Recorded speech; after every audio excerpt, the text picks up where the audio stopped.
Luister na die goeie nuus. Dit laat genade en vrede vir jou vermeerder. Vra die Here vir wysheid. Hoe werk hierdie goed? En hy sal vir u wys. Dat jy die lig van die wêreld uitstraal na mense toe. Dis wat God wil hê. Jy's die regverdig verklaar deur God Almagtig. Vader, ons dankie dat u deur die Heilige Gees vir ons hierdie waarhede van u self, van Jesus, kom oopmaak. En God sê, jy kan die rigting van jou lewe bepaal, deur die woorde van jou mond. Moenie twyfel in jou verlossing. Praat verlossing, praat skoonheid, praat reinheid, praat die bloed van Jesus oor jou. En jy sal sien, dit begin manifesteer in jou lewe. Mooi loop. Seën vir julle.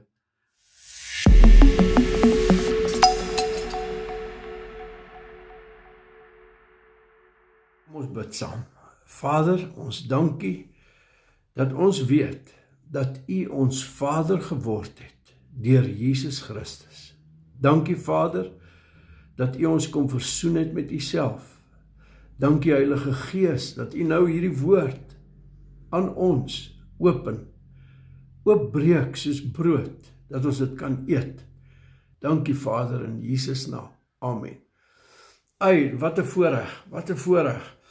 Ek wil hierdie lering noem ek die gawe van wedergeboorte.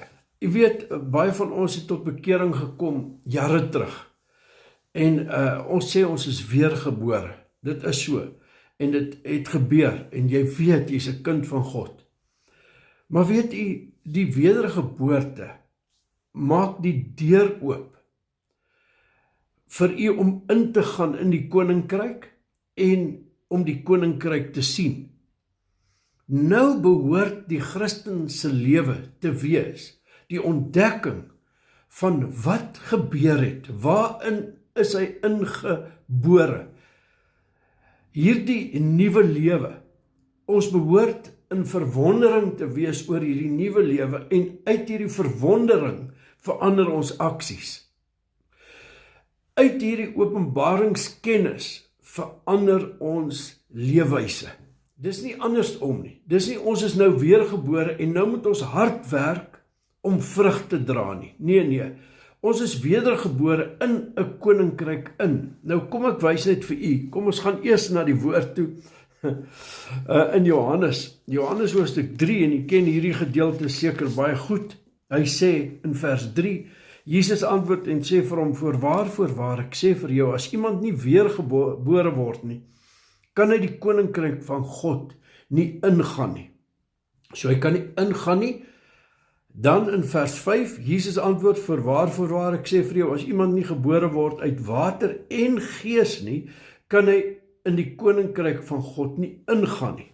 Goed, hy kan dit nie sien nie, hy kan dit nie ingaan nie. As hy nou wedergebore is, dan kan hy dit sien en kan hy ingaan in hierdie nuwe koninkryk. Jy weet, as jy jou paspoort wys of jou ID-dokument in Suid-Afrika wys die ID-dokument, het jy sekere voorregte. Ek is Piet en baie van julle ken my en as julle hou van wat ons doen, ons wil die evangelie van Jesus Christus, die goeie nuus van hom, wil ons die wêreld oor versprei. En as jy nou like en subscribe, dan maak jy dit vir ons makliker. Jou ondersteuning is vir ons baie belangrik. Mooi loop, seën vir jou. Nou, in die koninkryk van God moet ons dit leer ken. Maar kom ons bly by wedergeboorte net eers, as ek vir u wys in Petrus, wat sê hy daar oor hierdie wedergeboorte?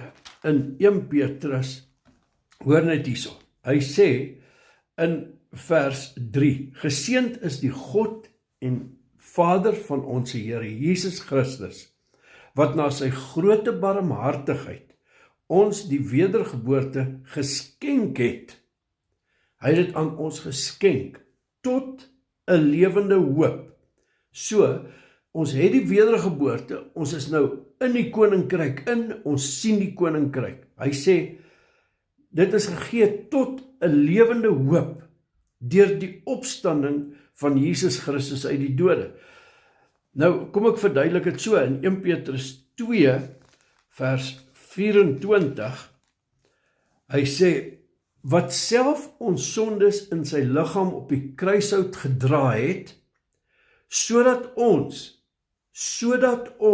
nou, ons is in hierdie koninkryk in, sodat ons sien hierdie koninkryk, sodat ons, hoor nou hier, hy sê, sodat ons die sondes kan afsterwe en vir die geregtigheid lewe.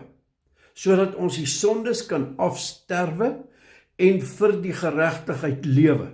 So, ons is wedergebore in hierdie koninkryk in, ons sien hierdie koninkryk sodat ons die sondes kan afsterwe.